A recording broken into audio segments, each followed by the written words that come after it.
Kenapa kemudian ketegangan itu terjadi sekarang? Kita bicara soal Greenland misalnya. Yang satu memaksakan, saya mau ambil Greenland karena hanya saya yang bisa mengamankan Greenland dari ancaman China dan Rusia.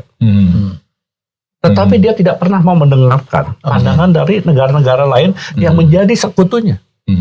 Apa yang akan terjadi di dunia dalam waktu dekat ketika international law dan multilateralisme tidak lagi menjadi pijakan pergaulan? Itu yang paling membahayakan, mengerikan. Apa? Karena sekali lagi Perang Dunia Ketiga, pendekatan akan sepihak, unilateral, dan kalau itu yang terjadi, bisa terjadi Perang Dunia Ketiga.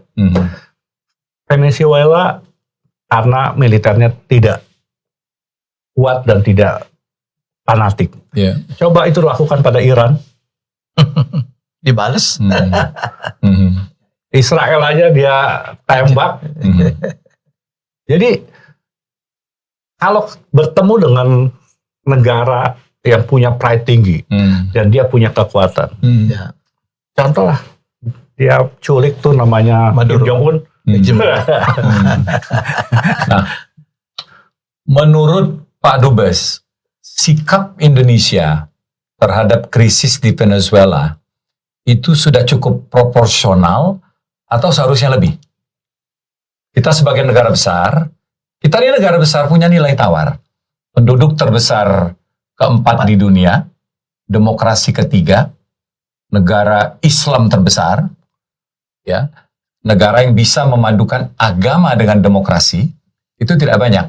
Salah satunya adalah Indonesia. Don't we have a say to say something gitu? Ya, kita ini tapi kalau sulit nggak usah dijawab, nggak apa-apa. Pimpinan non-blok loh. Kita ini negara pemimpin. Betul. Satu lagi. Ya, dan kita punya tadi sampaikan begitu banyak kelebihan yang kita miliki. Dan kita sebetulnya harus menjadi penyuara perdamaian dunia. Betul. Karena perintah konstitusi di pembukaan jelas kok. Betul.